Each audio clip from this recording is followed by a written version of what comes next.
Hey!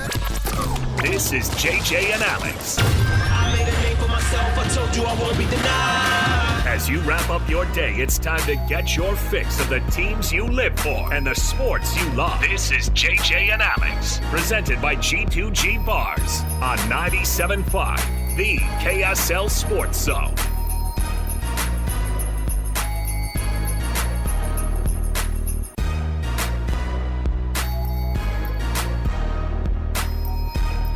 All right, everybody, welcome on back. It is JJ and Alex, 97.5, the KSL Sports Zone. Happy Monday to you. Hope you had a good weekend.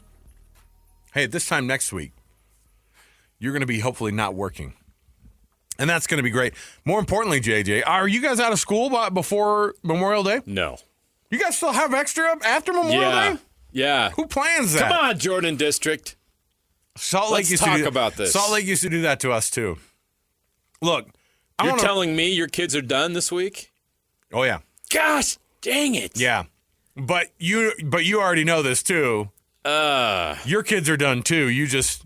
Well, they're still everyone's going. done Like, after this week, Listen, parents... I get what you mean. Parents, can we just all get together and agree? I think my kids have been done since February, to be quite honest. I know, there's that. Based on performance.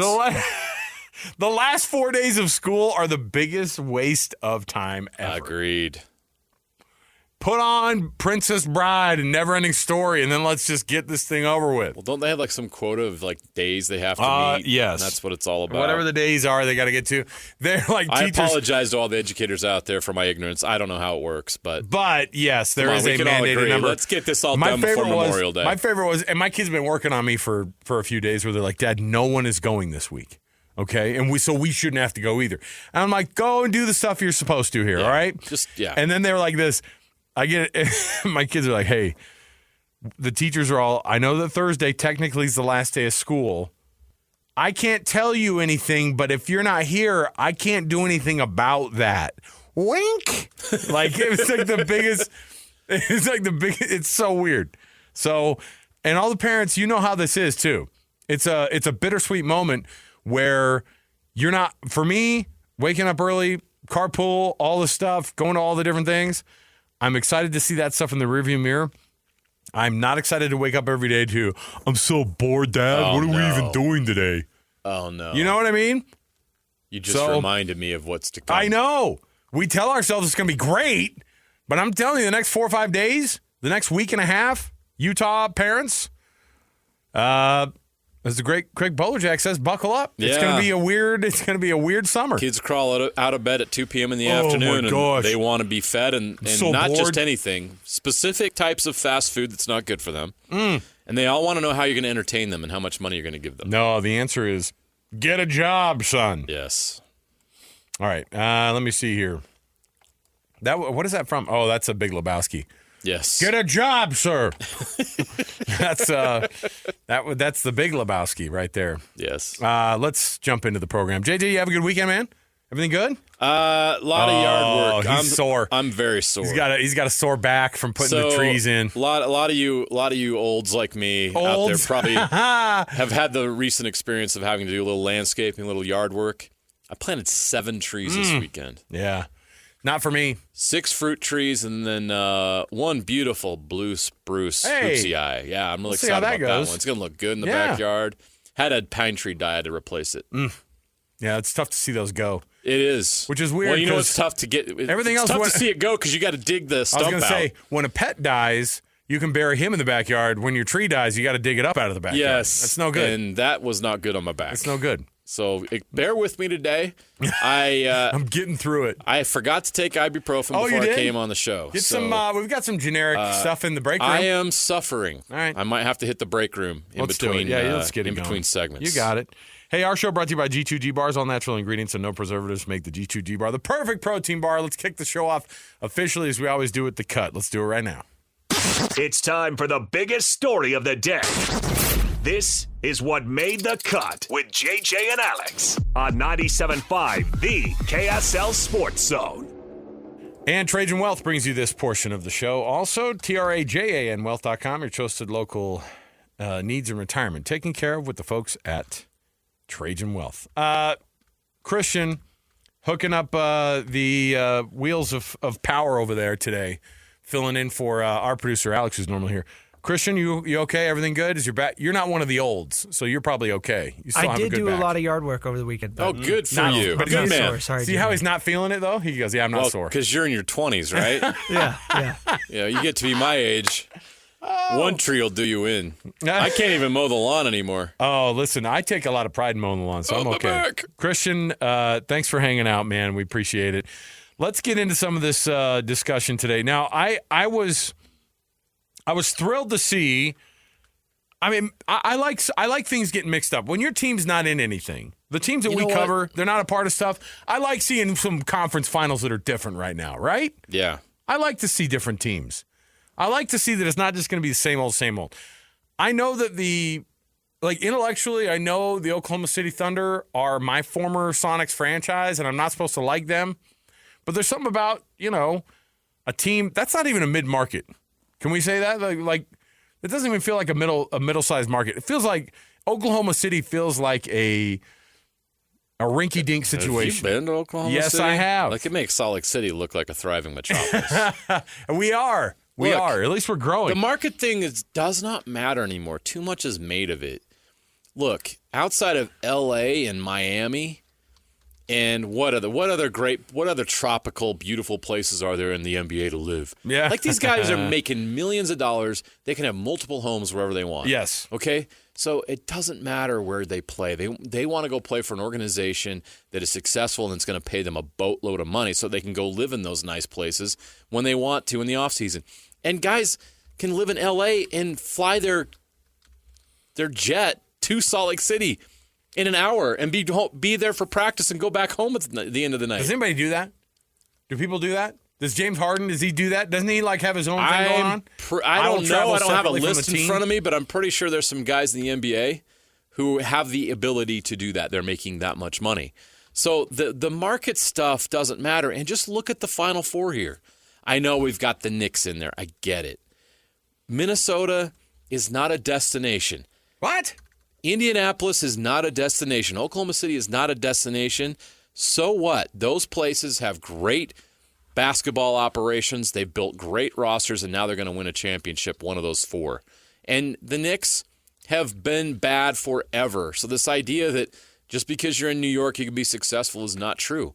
They finally got some competent people in that organization, and they built this thing into a winner, and they signed the right dude in Jalen Brunson, who's an absolute dog.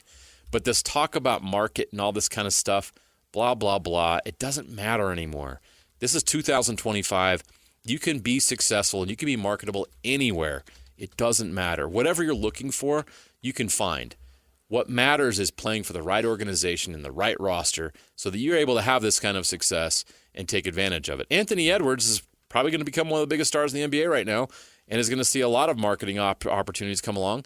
And he's in the Minnesota Timberwolves, who have been a historically horrific franchise. Okay, listen.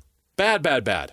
Here's the other thing I was thinking about, too, because I want to transport you to 2.5 weeks ago or 2 weeks ago when the Boston Celtics were going to walk into the Eastern Conference Finals, when the Cavaliers were going to walk into the Eastern Conference Finals, right? Yeah. Remember that? And both of those teams went down 0-2. I was hearing all about the Lakers. Oh, they got Luka. Oh, there come the Lakers. Right. But even Kendrick Perkins was telling me, it's over. No one's stopping the Lakers. But even when these semifinals fired up, it was supposed to be a Celtics Cavs meeting in the Eastern Conference Finals. You're right. And after those first 4 games, really, the first 2 games for each one, and they were both down 0-2 on the road, and then they were going back to their place. And you're like, I mean, did it end up? I don't even think. Did the Cavaliers win a game in that series? Was it a gentleman's sweep? It was a 4-1. Okay. The Cavs won 1 game in that series. None of them were in Cleveland. Terrible, right? Now, part of that is a lot of the injuries. Great, fine. I'm just saying, that the Oklahoma City Thunder. 4-1's a butt kicking. It is. Gentleman's sweep. The Oklahoma City Thunder are favored in this series against Minnesota. They're a bigger favorite than they've ever been as a franchise, even going back to the Seattle Supersonics era, right? And that is, if you're the Thunder, who, by the way, like yesterday, at this time yesterday, we were looking around going, if they don't win this freaking game, like, because it was close in the first half. They were down 11 in the first quarter. It was looking dicey. Christian Brown came alive, and the Nuggets looked like we're going to pull it off. And here's the thing. Let's say the Nuggets would have won that game.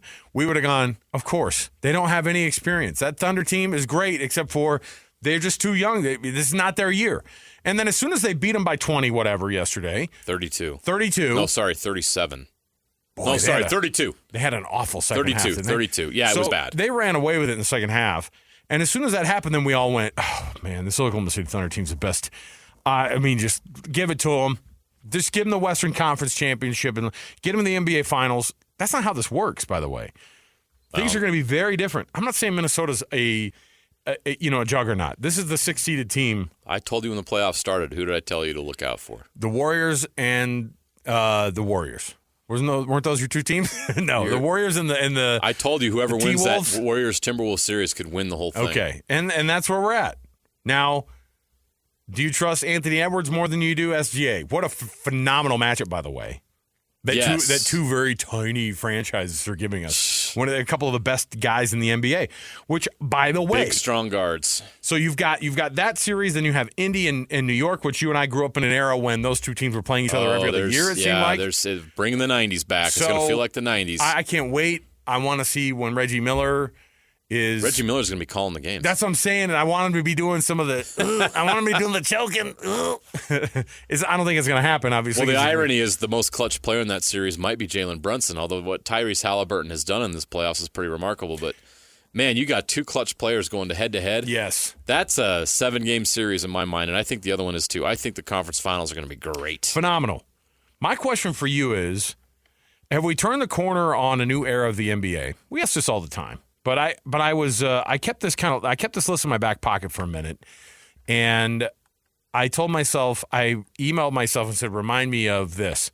Back in the NBA's top 100 players that the Ringer does, they do it every year, and they kind of go through, and they update it quite often, and they updated it even in April. And I thought, well, I don't know. Let's look at this because LeBron, I think people look at and they go, my goodness, this guy, he's the best ever. Awesome. Great. But is he a top 10 player in the NBA? Is he the best? Is he the best player on that Lakers team even? The answer is no. No. Right? And so if you look, and the Ringer redid the top 10 back in April, and I thought maybe we need to even revisit it and say, what's the new face of the NBA look like? Who's the number one player in the NBA? Who's the number two player in the NBA? Who's the guy that all the kids want the jerseys? Okay, so that's a great question. So let me go first to the ones who are not in the top 10 anymore. Okay, first of all, I say anymore, I'll even go to 16. Kawhi is number 16 on the Ringer's list. And frankly, he's going up. I mean, like, that's a guy who probably, he kind of woke up people's memories a little bit as the Clippers in the playoffs, and they go, oh yeah, when he's healthy, he's freaking good. Cade Cunningham is 15 on the list. I love that. Not anymore. Well, I think he's taking a step. You think he's going up now? Yeah, I think he should be there? Trending up now. Let me go through. Could he be right now? I don't know. Anthony Davis is 14. Evan Mobley's 13. Victor Wembanyama's 12, and Kevin Durant's 11. Now, here we go to the top 10. All right. Jalen Brunson is 10. Donovan Mitchell is 9. LeBron is 8. Let's talk about those first three.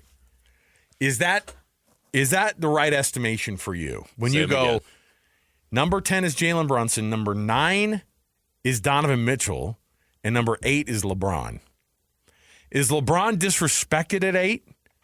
Or is he even still maybe overrated at 8? It's so hard to look at LeBron right in a lens where he's 40 in the league today.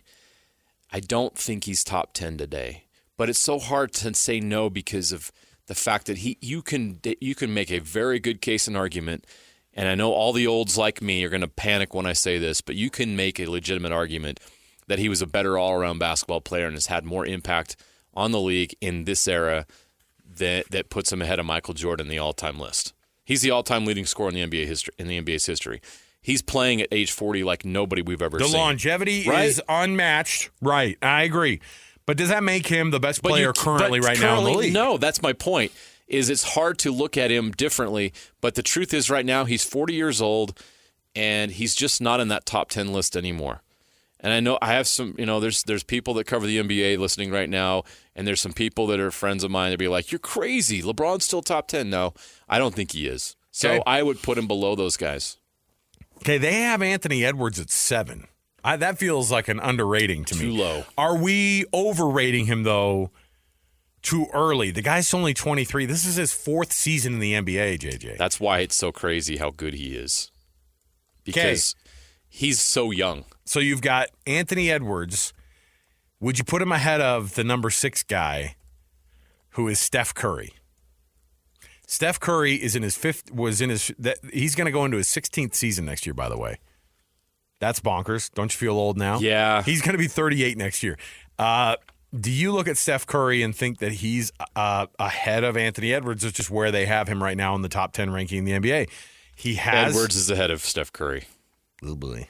I'm afraid so. And that's hard to say because I love Steph, and he's changed the game. Is Steph a top 10 guy right now? He doesn't feel like a top 10 guy. He feels like a guy that can affect a game in that moment because he's such a crazy shooter and a ball handler, right? Steph Curry was 15th in the league in scoring this year. Okay. So Steph at 15th in scoring, you just can't put him in the top 10 Where anymore. was he in 3-pointers made?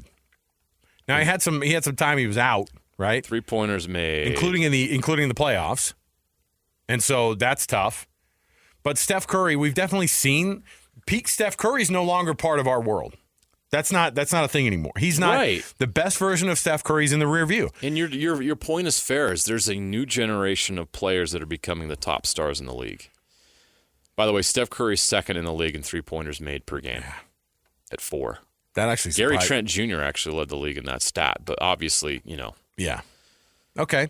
He didn't. You get my point. So Steph is still at the top of the league when it comes to 3-pointers made. I've got a top 5 for you now, and you tell me if this changes, if the order for it changes at all. Number 5 is Luka Doncic. Number 4 is Jason Tatum. Number 3 is Giannis Antetokounmpo. Any changes there? No. Luka, Tatum, Giannis. I think Giannis is only 30. I have Luka ahead of Jason Tatum. Okay. Yeah, Tatum feels like have 1, 2, 3, 4, 5, 6. Tatum feels like I had a list. Tatum feels like man, that's tough because he is one of the better, and he's already the injury is going to impact that. He's an NBA champion already, right? In his 7th season. Yeah. He's a gold medalist. Oh. Yeah, that was rude. He got a participation trophy for the last was Olympics. Rude. Him and Tyrese Halliburton. They asked him, they're all, hey, could you come join us in the Olympics? Absolutely. Where do you want me to play? He won a gold medal in towel waving. Right over there. Sit right over there, son. Isn't that crazy? That's how good that team was. Your team's so good that Jason Tatum is bench warming. Steve Kerr's like, we'd love to have you on that team. Oh, my gosh. Can you get those? Be the guy. You know the guy that folds up the pants and hands the towels out? We don't get as many of those on the Olympic team to take with us. So can you do some of that extra stuff? Okay, so Tatum at 4. Yeah. So you have Luka ahead of Tatum. I'll give you my top 10. And then then this list also has 2 and 1. Tell me if you disagree or agree with this. 2 is Shai Gilgeous-Alexander, and then 1 is Nikola Jokic. Correct. I don't hate that. So, and guess what? SGA is probably going to win the MVP. Well, who won the series? Yeah, but that doesn't mean anything because the voting was already done. This year, I know, but you get my point. Like, yeah, if the way it weighed out, I would have no problem with Shai. So right now, you're okay with a 2, with him having that 2 next to him, because still at the very top, because this guy's in his 9th season. I mean, he's going into year 10, by the way, Nikola Jokic. And if he wins the MVP this year, he will have won the MVP 40% of his career. That's 40% of these seasons in his career. That is insane. So that's bonkers, but he's also something that we've never seen before. He's something that we're having a hard time figure out. And during his time, and it's his time in the NBA, he's winning the MVP over guys like Giannis, over guys like Luka Doncic, who at some point you can say, yeah, he's going to have his moment. The thing is, he's only a year younger than Jason Tatum is. Right. All right, let's hear your top 10. All right, my number 10 is Cade Cunningham. Number 9, Donovan Mitchell. Number 8, Paolo Banchero. Number 7, Jalen Brunson. Number 6, Jason Tatum. Number 5, Luka Doncic. Number 4, Anthony Edwards. Number 3, Giannis. Number 2, Shai Gilgeous-Alexander. And number 1, Nikola Jokic. That's my top 10 in the league right now, and that may change with the Tatum injury. Where'd you put Brunson at 8? Is that I have Brunson at 7. Oh, 7. So LeBron's out. Steph's out. Yeah. Okay. It's a dawn of a new age. You've moved. And I had a hard on. time keeping Tyrese Halliburton out of this top 10. Really hard time, because what he's done in this playoffs has been pretty remarkable. He's put that team on his back, and he was voted by the players as the most overrated player in the league. Blasphemy. That's just absolutely horrible. See, what's crazy is they have Tyrese Halliburton at 19 on this list. That's I think that's going to go up. They did that in April, right? Yeah, I think that's going to go up. But do you just put it up because of where they are in the playoffs? Like, do you only just go, okay, look, he's having a great playoffs right now? Like, that's what matters. The regular season is What you do in the playoffs, what Tyrese Halliburton has done in the playoffs, the fact that the Pacers won their first 2 playoff series 4-1, 4-1, and are still being overlooked in the Eastern Conference Finals. I mean, do that at your own risk. That team is really good, and they can beat the Knicks. There's no doubt about that. By the way, I was going to tell you, the Jazz had 2 members of the top 100 on the Ringers list. Where would you put Lowry before you look? Where would you put Lowry? They're both in the top 100. 51. Okay, I'd have to look at it, but that's probably at this point after the last couple of years fair, and it's not his fault. Now get excited. Haven't been playing him as much. Get excited because Walker Kessler made the list. Good. Any guesses what number he was at? 70s. 97. Okay, he's in the top 100. He's between Jordan Poole and Brook Lopez. When you remember his sophomore year? You just laugh. Chris is laughing. Remember his sophomore year? Come on, he's been working hard. Jordan Poole sucks. Jordan Poole gets punched in the face. Look, and for Walker Kessler to be on that list after his sophomore year is just that's awesome. It's a tribute to his hard work. Hey, we have some breaking news. No, we don't. Yeah, we do. Do we have the fake breaking news sounder? We got to get to this before break. It's okay. Let's. Sorry. Interrupting our NBA conversation for this. JJ, what do you have for our some breaking news here? Is it real breaking? Oh, here we go. Yes. Is it real breaking news? You think I'm making something up? No, it's not that you're making it up, but is it? It's pretty significant NFL news, and it's pretty local. I don't hate it. What do you have from the NFL breaking news desk? Adam Schefter reporting that 4-time All-Pro linebacker Fred Warner and the 49ers have reached agreement on a 3-year, $63 million contract extension that includes over $56 million in guaranteed money. Not bad. That makes Fred Warner the NFL's highest-paid linebacker. Not Fred bad. Warner, the highest-paid linebacker in the NFL. Why wouldn't he be? Former BYU Cougar star. Former 3rd-round draft pick, too, by the way. Yes. Like that, and to be a multiple-time All-Pro already, to be the de facto leader of that entire team, not just the defense, right? Don't you look at Fred Warner and go, because you look and you go, oh, he's a top 20 NFL player. For sure. And he's getting paid as the highest paid linebacker because he's probably the best linebacker in the league. He's the best middle linebacker in the NFL. So, and on top of that, he's talking about guys who are field generals and kind of from the beginning understood the game well beyond his years. Good for him. Great dude, too. Enjoyed covering with BYU. He was great. Just happy for him. It's just awesome to see. Man, that's a lot of dough, man. $56 million in guaranteed. So it's a $63 million contract over 3 years, and 56 of it's guaranteed? Correct. You did well. He's got a good agent. Yeah, that's awesome. All right. We'll take the break here. We'll come back. We've got more to go around the corner. Bob Casper wrapping things up from Quail Hollow. We'll get his vibe on what this this major championship, the PGA Championship, how it ranked in terms of watchability. We have Scottie Scheffler as a well-deserved champion, but what was that tournament overall? We'll talk to Bob next. Stay with us. 97.5 the KSL Sports Zone. This is DJ and PK. Chris Carbon covering Arizona State for Sun Devil Source. I think I was in junior high the first time I heard that. Arizona State's a sleeping giant. Does it feel like ASU can put together multiple great seasons? Certainly seems like they're set up for that. They have 2/3 of their starters back from last season. You still need luck with injuries, and then they're going to have to continue to take care of the ball. And if they do those things, I expect that ASU will be competing at the top of the food chain in the Big 12 in November with a chance to repeat as conference champions and return to a CFP berth. I've been following ASU for over 30 years and covering ASU professionally for over 20 years, and this is the best that I've ever seen a returning roster in that span. So the expectations are high, and they should be. Catch DJ and PK mornings from 6 to 10 on 97.5, the KSL Sports Zone. Your home for the best coverage of the Jazz, Utes, and Cougars is right here on the Zone. This is JJ and Alex, presented by G2G Bars on 97.5, the KSL Sports Zone.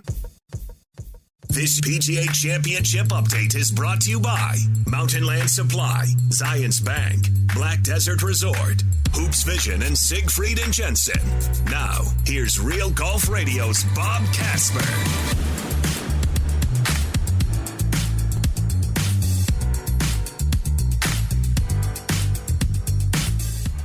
Welcome back, everybody. JJ and Alex, 97.5 the KSL Sports Zone. Every Wednesday is a Win Ticket Wednesday right here on the KSL Sports Zone, and this Wednesday is no different.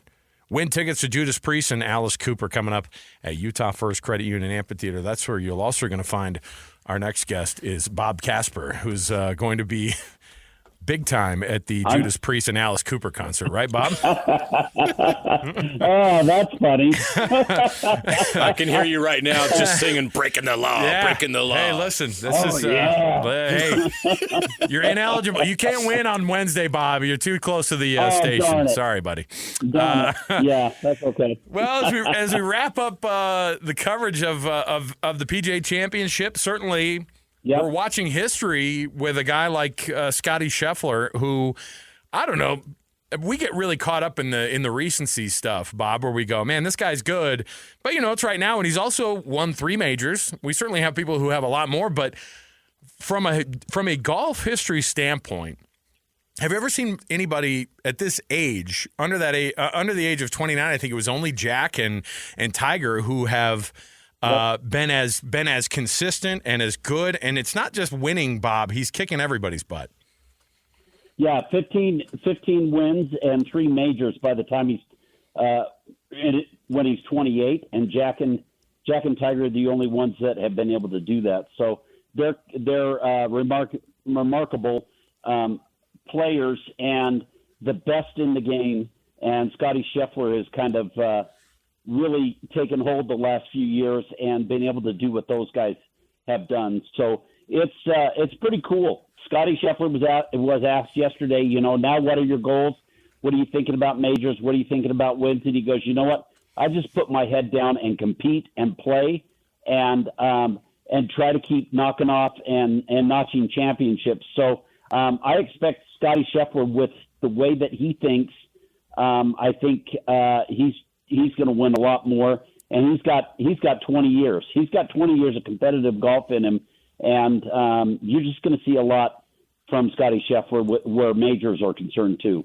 What impressed me even more about Scottie Scheffler was a high pressure situation, and Bob, he could have folded there when when Rahm tied him. I was like, this is interesting.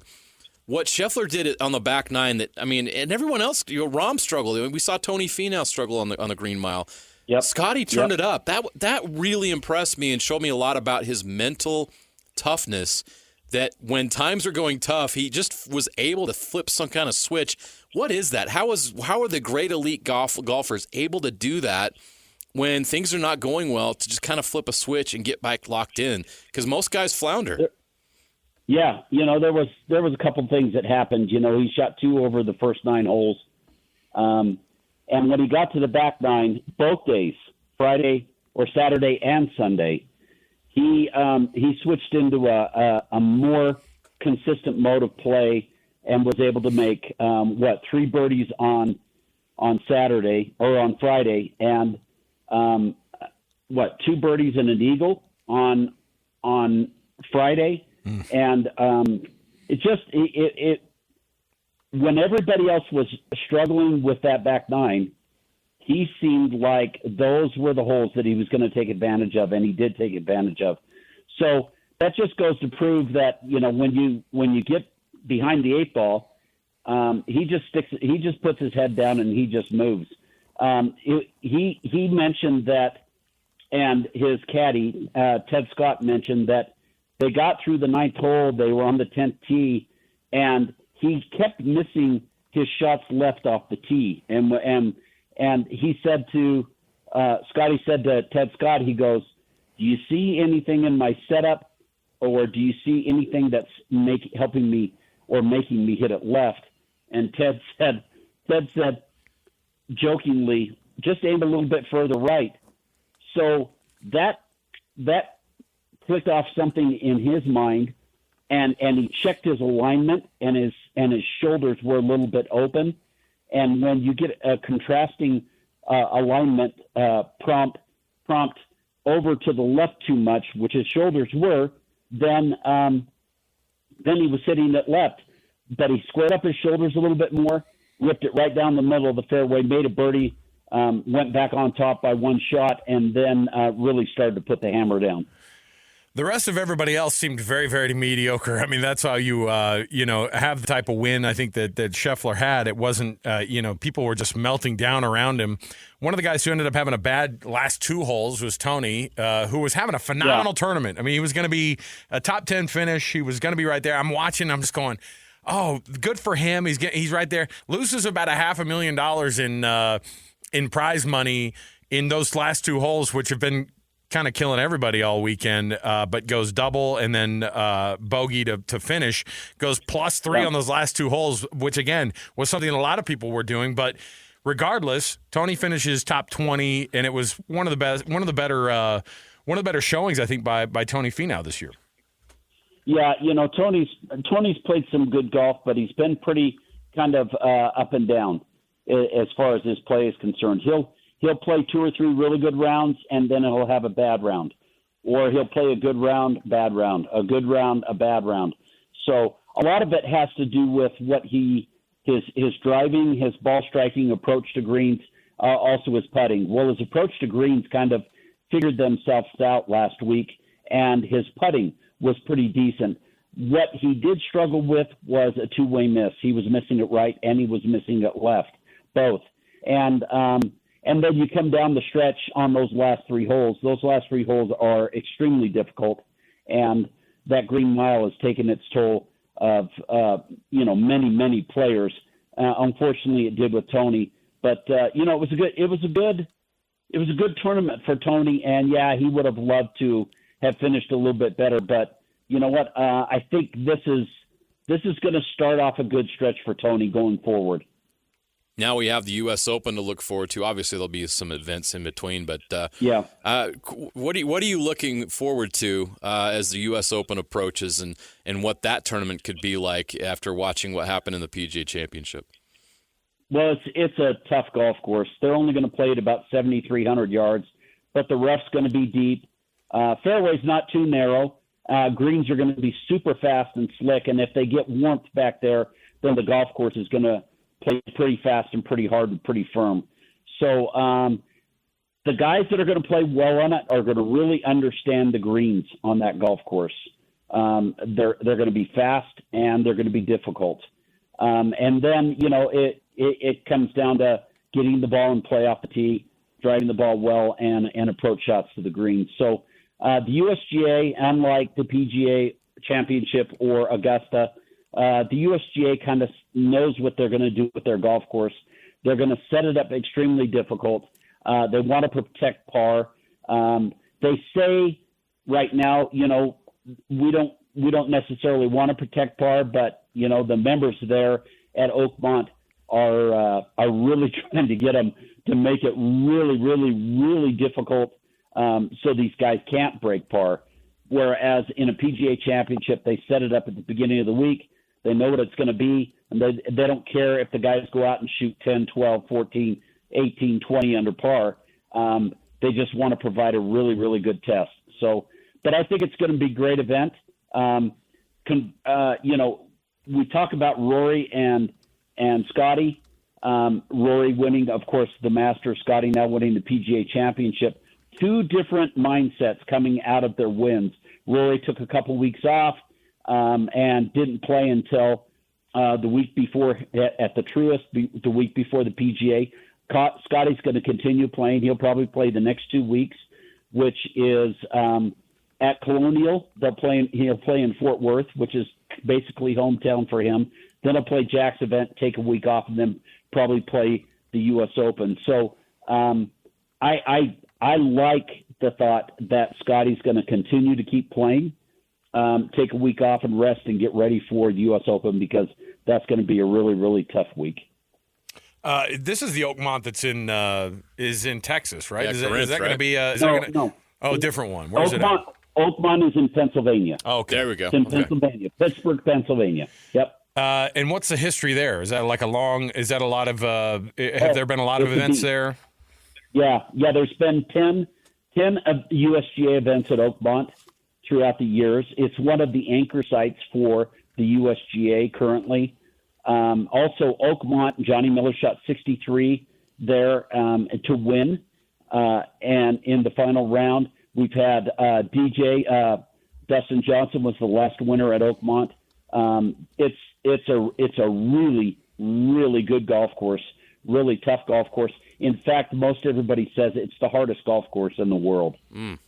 Well, that's what you're kind of looking forward to. I like to see those scores, not necessarily like – it's kind of hard to see that +1 that the leader has going into Sunday, and you're like, that's right. These guys are playing tough, but that's the vibe. The U.S. Open is always going to be more difficult than a lot of these other tournaments, and yeah, like you said, they set it up to be difficult from the beginning, yep. And but we're looking forward to it. I mean, it's another major. We're going to get to see how this thing rolls out and see if Scottie can keep that momentum going, but we're looking forward to it. Bob, thanks so much for you and BT's coverage, and you guys are always so generous with your time to be able to hook us up. You can always hear BT and Bob every weekend right here, Real Golf Radio on the KSL Sports Zone.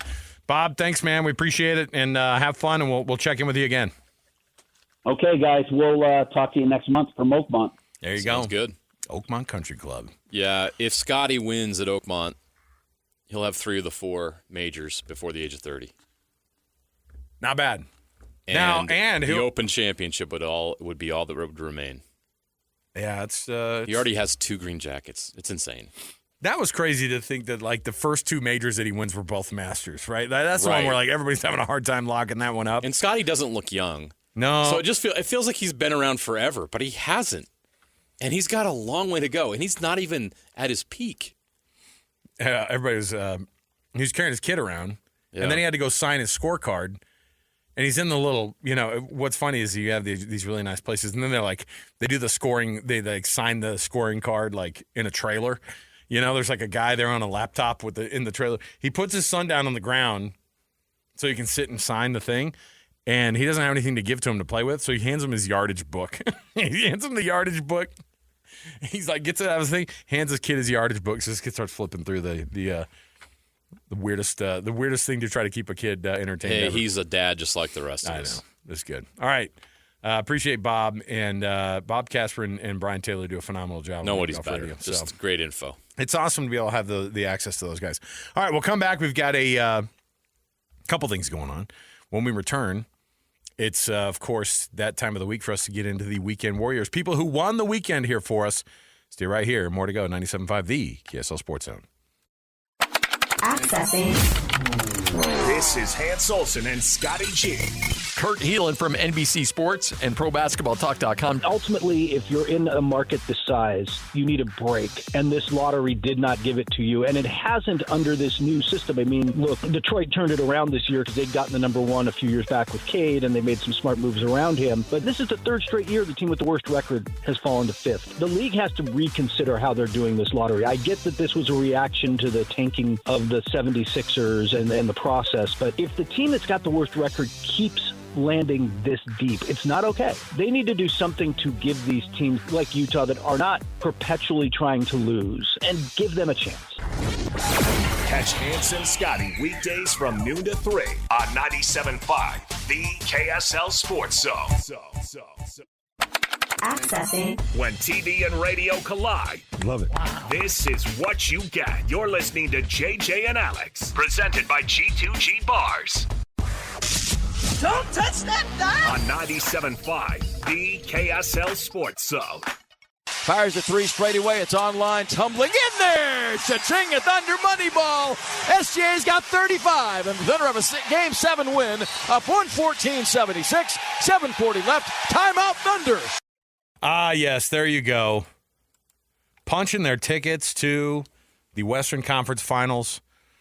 Shai Gilgeous-Alexander and the Thunder heading to the Western Conference Finals. I don't know when the last time that franchise was in the Western Conference Finals. Was it with, was it the old Kevin Durant? Yep.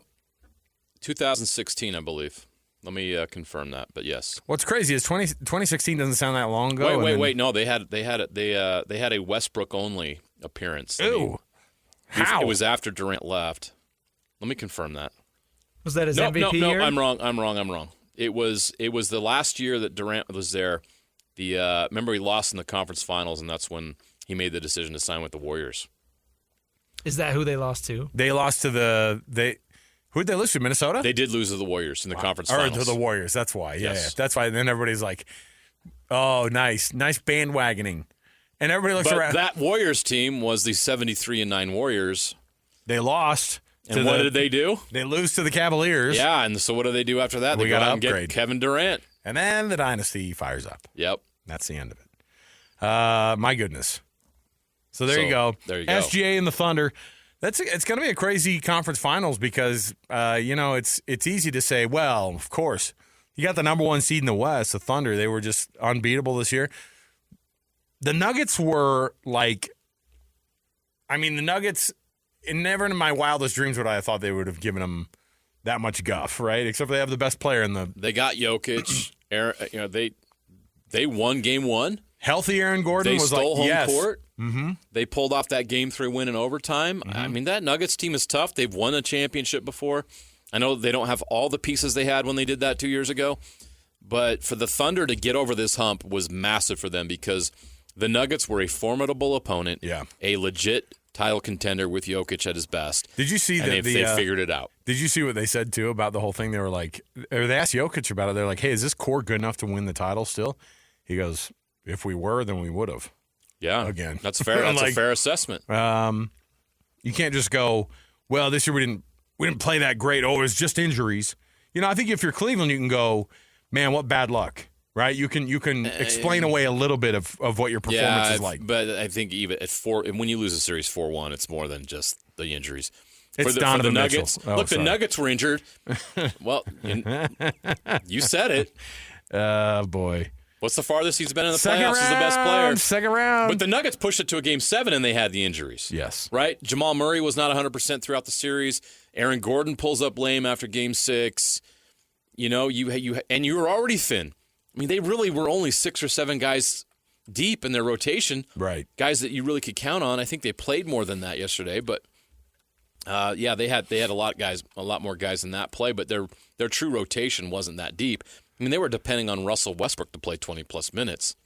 So that team didn't have enough depth, and that's why their GM and their head coach got fired. Yeah. Specifically, their GM got fired because they just didn't have enough firepower in that lineup around Jokic. Next up on the Weekend Warriors. By the way, Weekend Warriors brought to you by Gillette Heating and Air. Right now, get seasonal maintenance done in your furnace for only $59. That also applies to your AC. Get that AC looked at before you really start firing it up in the heat. See GilletteHVAC.com to make an appointment today.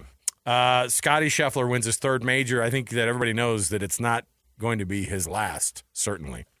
6 feet for birdie here at 14 to get to 11 under par. He nailed it.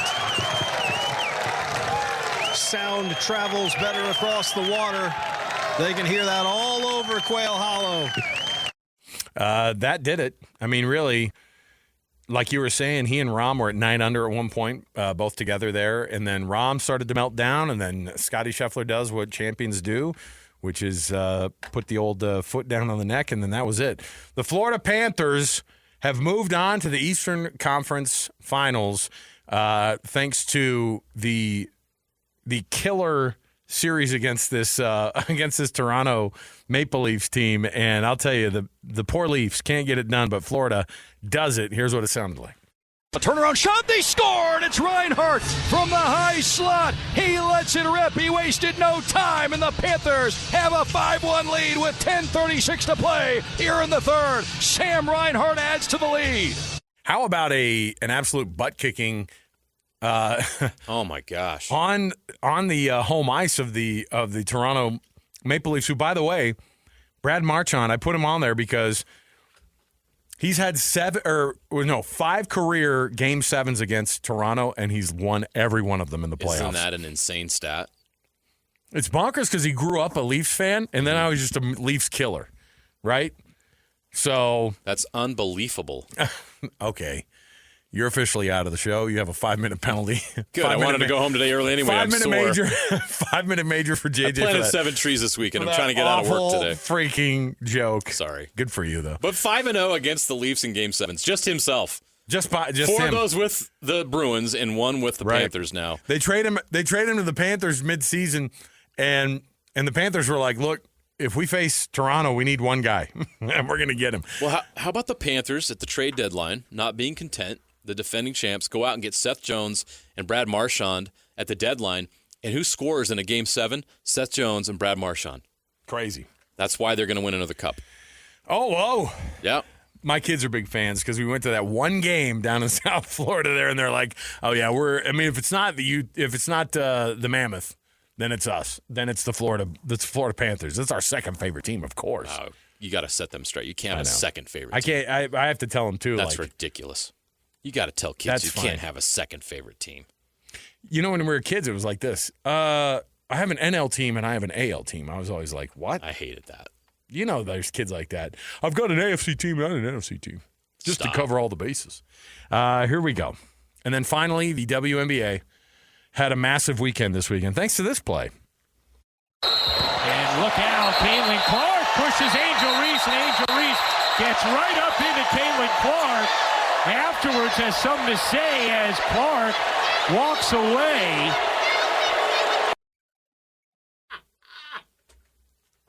Oh, I hadn't heard the audio. Like, I've watched that video 100 times, but like when you hear Angel Reese's voice, like just firing up across that court is crazy.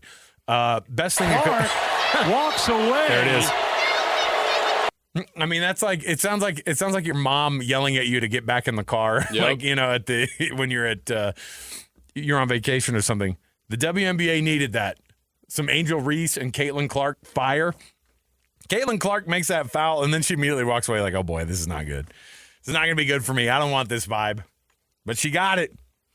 So Can these two teams play every night? The WNBA is like, new schedule released this week. Just to be able to create Indiana versus Chicago. Endless series. That's how we're going to keep this league alive. Every game. All right, there you go. Let me see here. Yeah, we got to take a break. We'll come back. David Dork, who covers the Florida Panthers and the NHL for The Hockey News, is going to join us next. The Panthers are, of course, headed to the Eastern Conference Finals for the second year in a row. They are looking to get their second cup in a row. That's wild to even say that, but why not? They're playing some of the best hockey in the entire league.